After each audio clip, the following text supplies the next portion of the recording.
All right, this is Ryan McKinnell from MMAscoops.com. I'm sitting down with Alex Schoenauer. Alex, just wanted to ask you, how are your feelings on the upcoming IFL semifinals on Thursday and your opponent, Mike C? Great. I've been training just as usual, like for every other guy I fight. But I'm glad I got the opportunity to fight him again. I'm not going to do the mistakes I did, obviously, in the first fight, and come out with a win. Yeah, I talked to Mike earlier in the week, and he said he basically underestimated you, and you really brought it to him. He had some good things to say about you. He said you were a hard hitter, and that you were one of the harder hitters that he's faced in the IFL. So it should be a good fight. Yeah, I think it'd be real good. He's actually going to come a little bit more prepared. I'm going to be more prepared. I'm going to do things differently. He's a tough fighter. I've hit him several times in that fight, and he didn't go down. So this time I guess I have to hit him a little harder. Right. And you got a big win coming off beating Alan Goez, a Pride vet who has obviously a stupendous fighter. That's got to do a lot for your confidence. Oh yeah, that was a great fight, and I just take one fight at a time and go to the next one. Right, and you had a lot of success. Coming off from the Ultimate Fighter and the show, what drew you to the IFL? I'm sure you had a lot of offers. Was it that team concept that we hear so much about? That was, just something new. I fought for different organizations in the past, and this was up and new coming thing. Boston was the coach at the time, so I was training with him for a little bit, and it was a great opportunity. So I just kind of went ahead with it, and it's been a great choice, and it's worked out for me really well. Yeah, I heard the IFL treats their fighters really well. You got to be pretty happy with them. Yeah, it's definitely different than fight to fight. Here, your schedule, who you're fighting, how many times you're gonna fight. So it's definitely a little bit better. Yeah, can you fill us in a little bit on the Grand Prix? Now, do you know for sure if you're going to be participating or not? I know it was I was informed that maybe it was kind of up in the air that the fighters didn't know exactly who they were fighting and whatnot. Can you give us any info on that? Yeah, last I heard, I'm definitely fighting. I think they announced that I'm fighting in the Grand Prix. Fighting Mastrushenko off the gate. So that should be a good fight. Just looking forward to that and getting ready for it as soon as I'm done with this one. Yeah, fighting a guy like Vladdy, who's been in there, with Arlovsky and other top competition. I think his record's like 19-3. That's got to have you pretty stoked to, put a nice win on your record for, taking out a guy like that. He's definitely been around the game. He's fought a lot of top fighters. He's tough. He's fighting at his weight class, where I think he performs better at 205 than heavyweight. So definitely looking forward to fighting him. Yeah, most definitely. So coming up here, what are your plans for the future? Are you planning on staying with the IFL as long as they have you in it, or are you going to be entertaining other offers? What's on the table for you? Right now the IFL's been treating me nice, and as long as the money is right and the opportunity is the right thing, I'm going to probably stay with them. So something changes.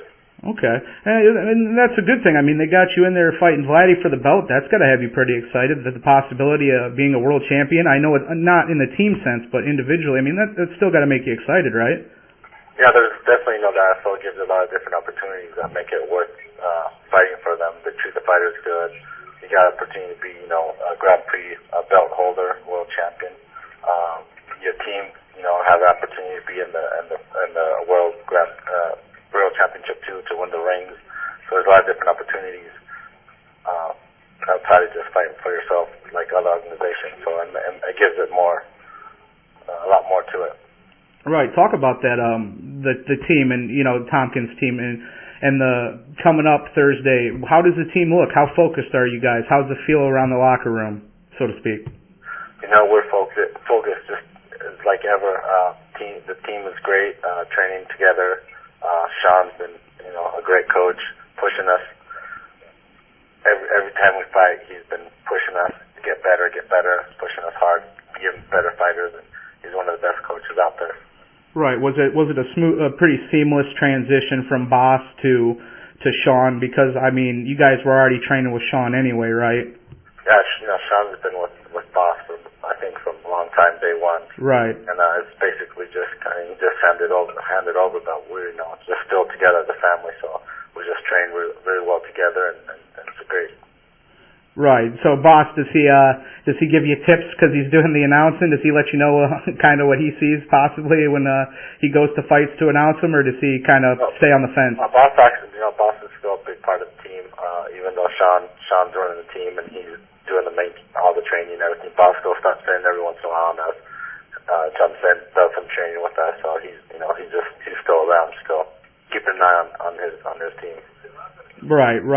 So, Alex, you've been in the IFL now for a little bit, like we said, out of the UFC and doing your own thing.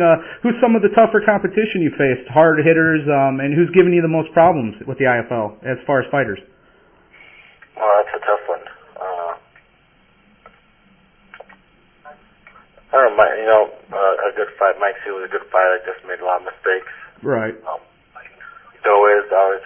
I thought that was going to be a pretty tough fight. I had some injuries going into it, and I ended up being able to keep it on the feet, and he was willing to stand up with me, so that kind of changed that fight around. But if it would have gone to the ground, I think it would have been a little bit of more of a little battle. His jiu-jitsu is actually world class. Oh, yeah.